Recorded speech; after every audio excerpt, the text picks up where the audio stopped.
它是史上传承时间最长的皇朝，已经延续了2000多年，到现在仍受万人敬仰。它就是我们邻国的菊花王朝。那么这个皇朝究竟有何特别之处？它又为何能存在这么多年？今天史先生就和大家聊聊这个话题。或许提到日本这个国家，很多人都会想到樱花，但实际上日本的国花却是菊花。也正是因为如此，日本人会把他们的皇朝称作菊花王朝。自古以来，菊花就深受日本人民的喜爱，不论是高贵的皇室成员还是普通的民众，都对菊花情有独钟。每年的9月份他们会举行菊花节，等到了10月份，皇室又会邀请残菊盛宴，邀请文武百官为凋零的菊花送别。同时呢，在这天吟诗作对，而且在很多重要的交际场合，日本人也会用大量的菊花来装扮会场。久而久之，菊花就成了日本王室的象征，所以日本人的帝制又叫菊花王朝。这个名字不仅是他们的传统与文化的象征，更代表着日本皇室无与伦比的尊贵与荣誉。不过呢，一般王朝持续的时间都不过几百年，我们国家的周朝一共持续了791年的统治，就已经算得上是世界上存在时间最长的朝代之一了。而菊花王朝却已经传承了2680年，共261代。它为何能传承这么久呢？事实上，菊花王朝之所以能传承这么久，原因主要有2个，一是因为他们的信仰，二是因为地理位置的独特。众所周知，一提到天皇，日本人就会表现出无与伦比的骄傲，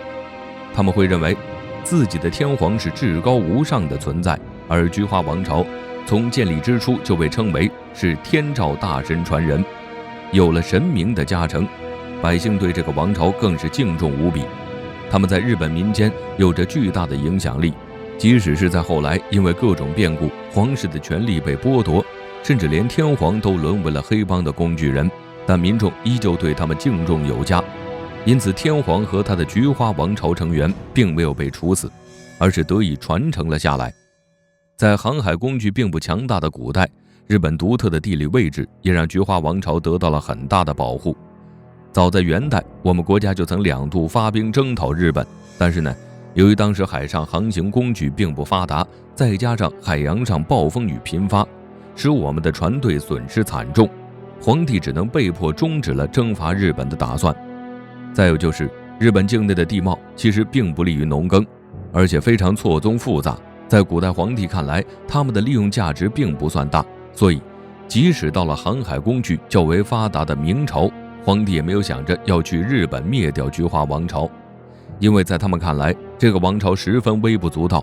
而且就算占领了他们的土地也不能耕种，这对当时的王朝发展意义并不大。在各种王朝制度被推翻的现在，菊花王朝又是凭什么延续下去的呢？主要还在于他们的天皇并没有什么实权，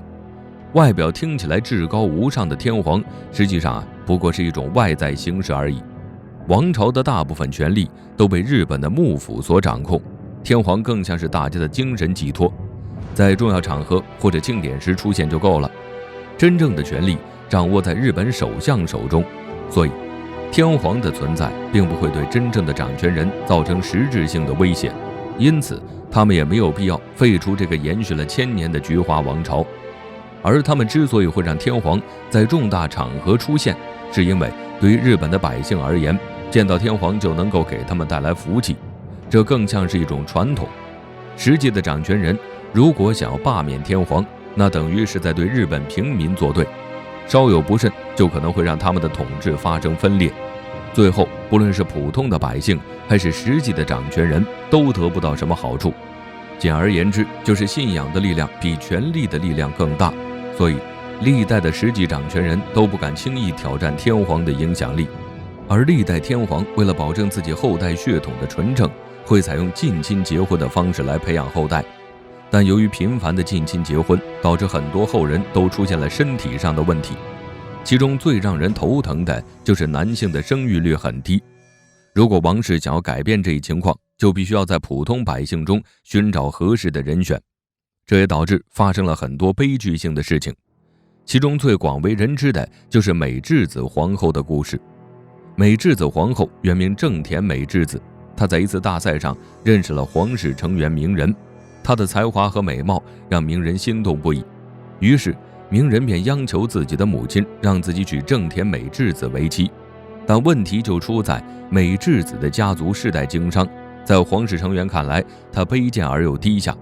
所以当鸣人提出要求娶美智子的想法以后，就遭到了众人的强烈反对。但鸣人还是顶着所有压力和美智子结婚了。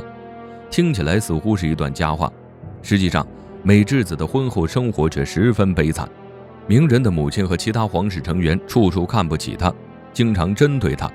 而鸣人表面上看起来尊贵无比，实际上却没有任何的实权，他甚至连自己的妻子都保护不了，这也让美智子对他失望不已。皇室成员的各种瞧不以及丈夫的窝囊，多方面的压力让美智子最终患上了失语症。这段不幸的婚姻让美智子的一生都沉浸在悲伤之中，所以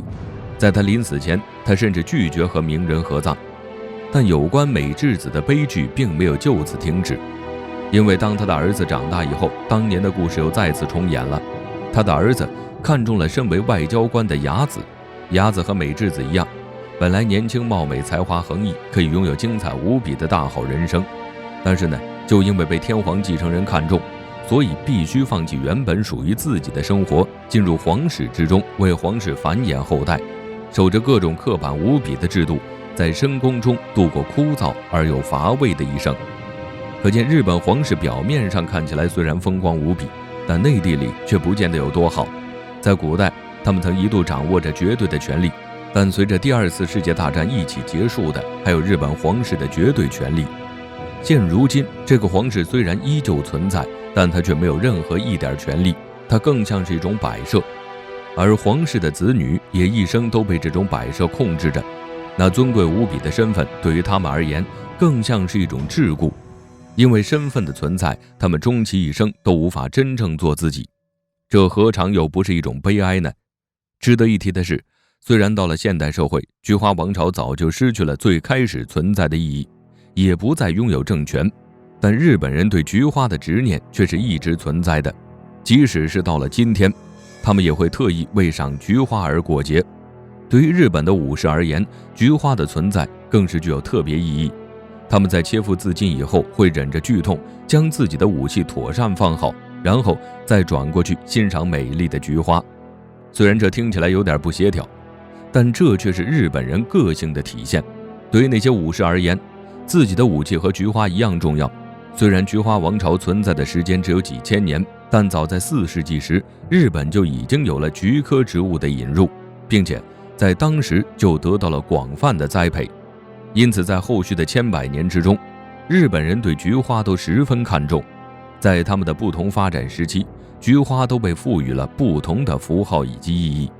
在他们的文学和艺术中，都有不少有关于菊花的记载。在本土的很多人眼中，菊花的意义甚至已经超过了樱花。